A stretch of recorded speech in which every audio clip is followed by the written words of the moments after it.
Yang pertama perlu sampaikan secara utuh, termasuk juga pemilihan diksinya ya. PPKM darurat tidak menghalangi pelaksanaan aktivitas ibadah. Pemilihan diksi menutup sementara, kemudian meniadakan, pasnya begini.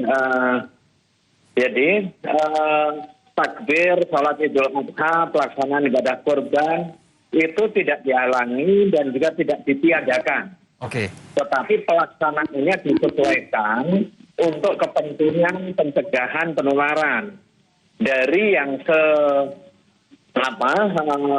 semula dilaksanakan dengan cara takbir keliling, kemudian salat Idul Adha di lapangan secara berjamaah dalam jumlah besar, takbirnya tetap dilaksanakan, tetapi dilaksanakan dengan cara baru, yaitu kemudian secara terbatas, termasuk menggunakan media digital.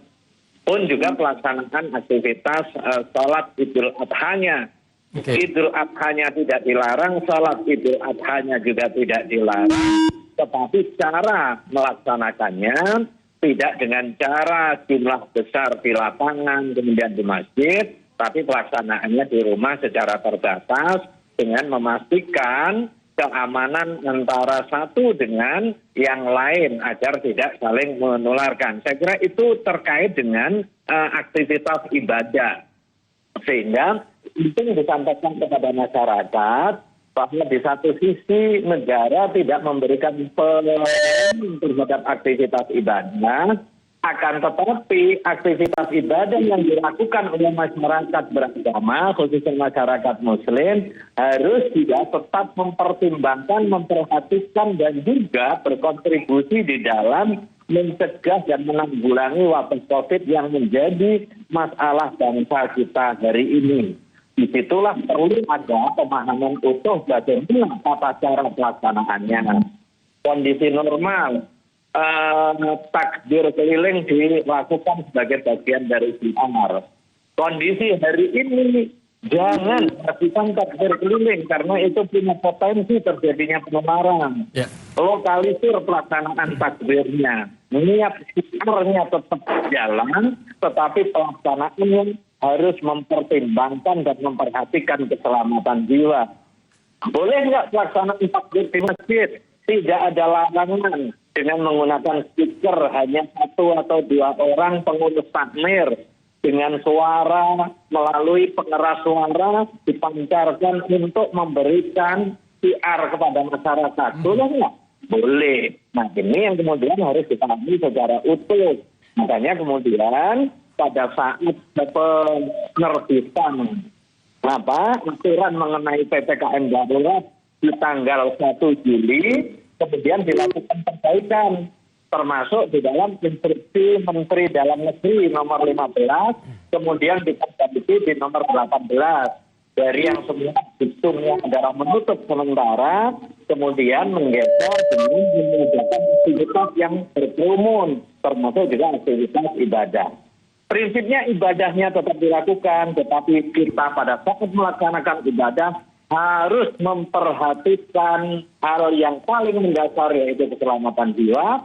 Dan dalam situasi PPKM darurat ini, kita pastikan bahwa pelaksanaan aktivitas ibadah itu terlokalisir di rumah dan di tempat yang aman dari penularan. Berarti jelas ya begitu ya, tata caranya saja yang diubah.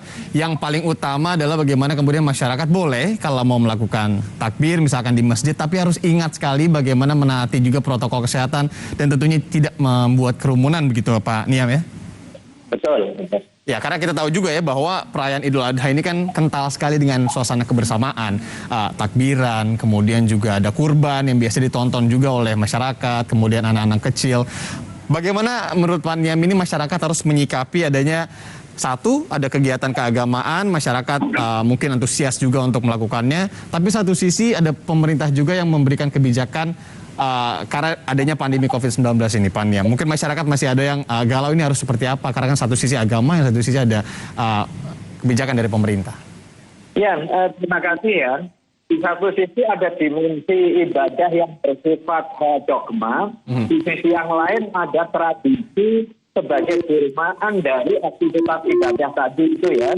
Nah, misalnya tradisinya kita takbir keliling. Nah, yang tradisi ini dicegah, dihilangkan untuk sementara, semata untuk kepentingan tujuan yang lebih besar. Kemudian penyembelihan hewan kurban yang tradisinya orang-orang berkumpul, melihat, menyaksikan, bahkan ikut melakukan penyembelihan dan juga pengelolaan untuk kepentingan pencegahan dan penanggulangan COVID, maka tradisi itu dihilangkan untuk sementara tanpa menghilangkan esensi pelaksanaan aktivitas ibadah. Makanya Majelis Ulama Indonesia secara khusus memberikan panduan bagaimana pelaksanaan ibadah kurban, pelaksanaan salat Idul Adha, pelaksanaan takbir yang kompatibel terhadap aspek syar'i, tetapi juga responsif terhadap perkembangan kontemporer kita, yaitu berkontribusi untuk mencegah dan menanggulangi COVID. Misalnya dalam hal penyembelihan kurban, kita dorong agar pelaksanaannya seoptimal mungkin bisa di RPK. Kemudian pendistribusiannya optimal mungkin itu langsung didatangi kepada penerima, tidak penerima diundang diberikan kupon. Bahkan ada fatwa khusus nomor 37 tahun 2019 yang memberikan guidance dan juga pembolehan distribusi daging kurban itu dalam bentuk kornet, dalam bentuk rendang, dalam bentuk daging olahan yang sudah disalinkan. Ini semata untuk mengoptimalkan kemaslahatan ibadah kurban ini dalam menjawab permasalahan kontemporer, di mana sahabat kita, keluarga kita, tetangga kita, masyarakat kita yang terdampak COVID bukan hanya persoalan kesehatan, tetapi juga persoalan sosial ekonomi.